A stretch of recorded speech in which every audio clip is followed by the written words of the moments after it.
week 18 of the Iron Training Plan and a long course weekend special. A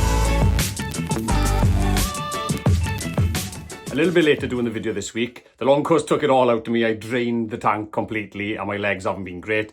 And then I went on expedition. So this is a few days late, but I'll give you a long course weekend special. So what is long course weekend? Well, it's the iron distance over a weekend. It's Friday swim, Saturday sportive, and then the marathon on the Sunday. So the long course weekend I took part in was Long Course Wales. It's really easy. It's just down the road from me and I've done it a few years now. Bits and bobs, but for the last 2 years, I've managed to do to get the full experience of like iron distance. The Long Course weekend was founded in Wales, but they extended now to Mallorca, Belgium, Netherlands and Yorkshire. So if you live close to there or fancy going for a holiday abroad, you can go experience an iron distance activity before doing the Ironman. So very quickly for you avid followers who are chasing the plan, I'll pop it up by here. However, I've hardly done anything on it last week because I was tapering right down ready for the long course weekend. So pause it. I pretty much did something on Tuesday, like a swim, just a gradual warm down swim. And I did a little bit of a casual bike on Wednesday. The weekend previous, I did a bit of run here and there, only up to about 8 miles, but very, very casual zone 2. So that's about it. Pause and I'll ping it away.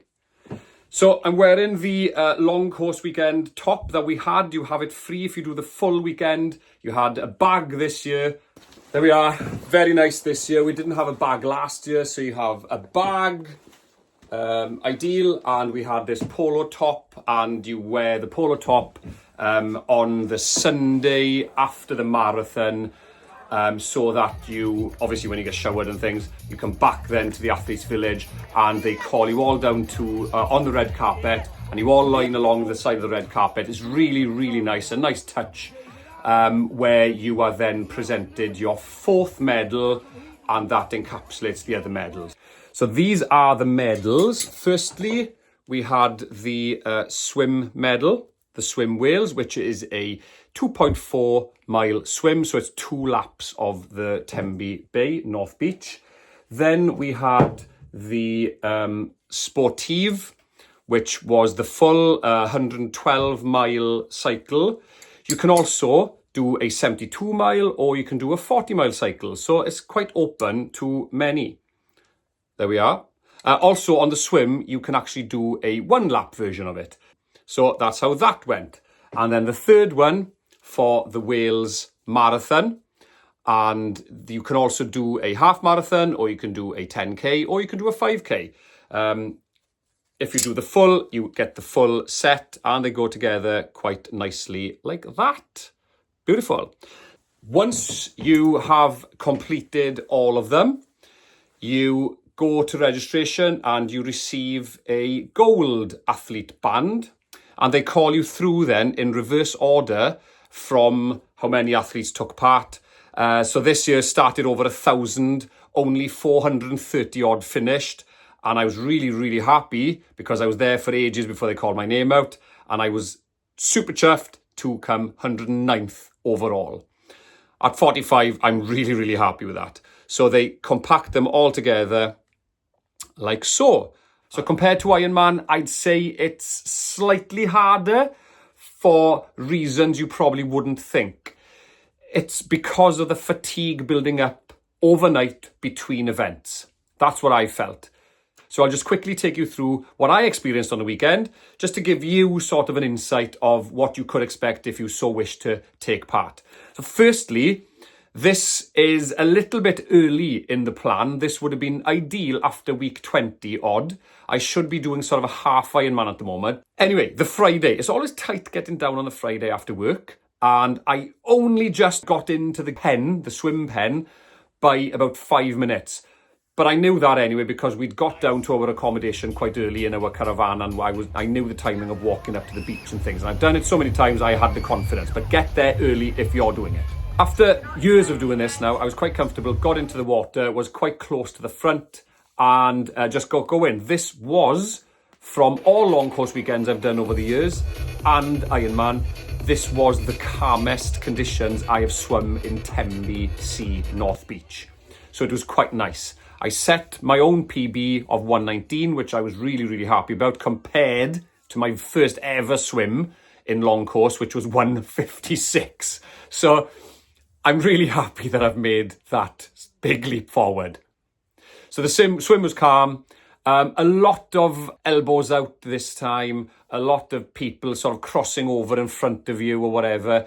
And I'm just thinking, it's really important, if you have swim lessons, you do something called crocodile eyes, which is every sort of 5 or 7 strokes, just lift your eyes out of the water, and just so after breathing, you just look up, and before you go down into that next stroke, just have a pip at where that buoy is. Okay, if the swell is above where you can see the buoy, well, on the next stroke, have a look again, or on the next breath, have a look again, and then you will spot it.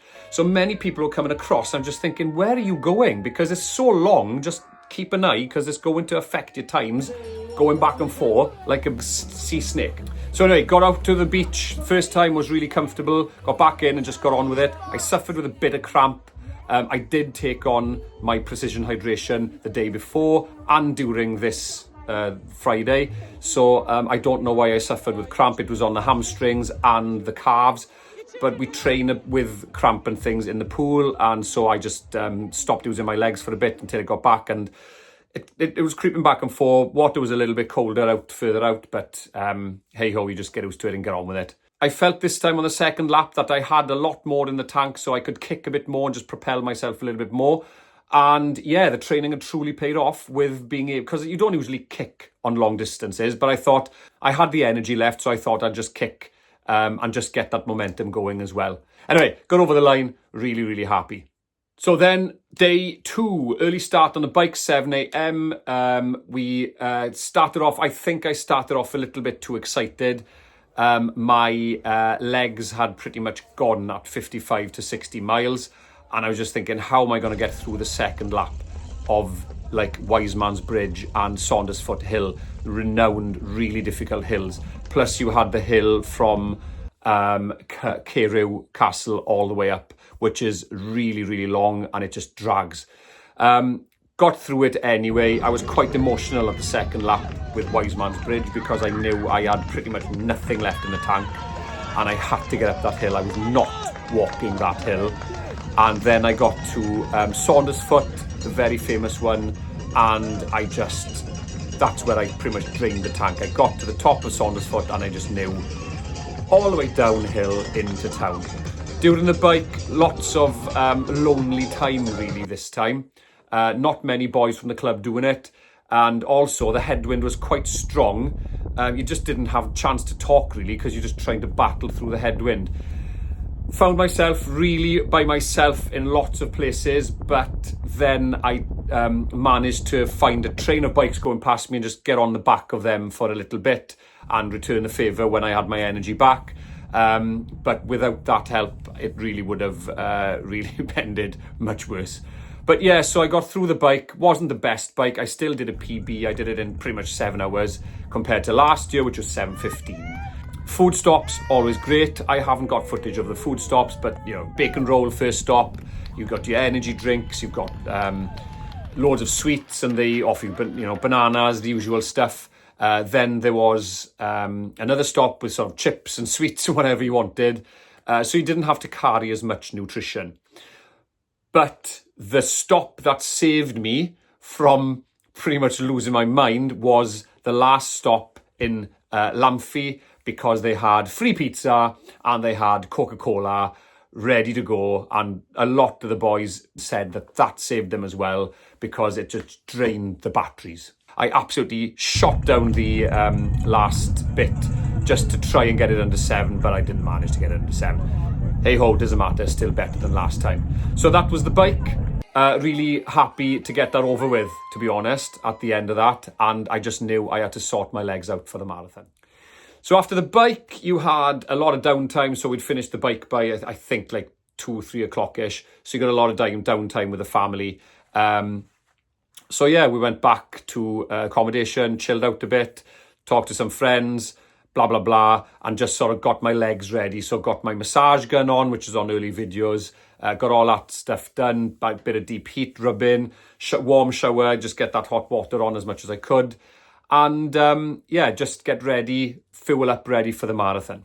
So the marathon started at 10 a.m, which gave me a lovely lie-in. So I got myself ready in the morning, got fueled up, got off onto the run, really good, really comfortable to start with. And I knew I was aiming for sort of 3:40. I knew it wasn't going to happen because of the hills and fatigue and my dead legs. But it also got really hot, and that was a major problem for many. So I knew I needed to race at sort of 8:35 to get in at 3:40, but that's on a flat marathon.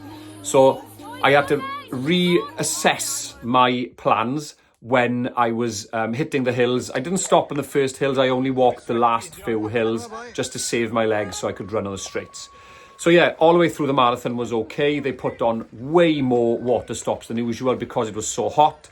I had my tri-suit open most of the time and I was sweating buckets. Sort of my legs sort of seized up a little bit, but not to stop me running. And then I got the feeling back then after sort of mile 16, 17, walked the hills again to save energy. And I was surprised that I had it in my legs to run the end. So mile 20 onwards, I was able to run and pass a lot of people who'd passed me at the start.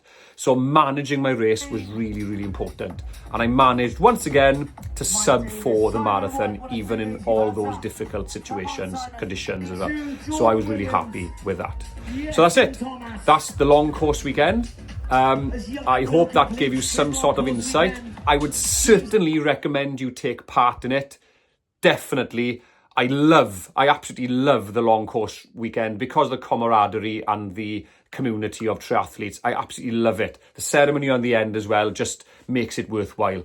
So whatever distances you want to do or use it as a training for Ironman, it's absolutely essential to get it onto your training plan and calendar. So there we are. If you liked anything in this video, if it helped you in any way, please subscribe because this is the type of stuff I do. Get ahead and stay ahead.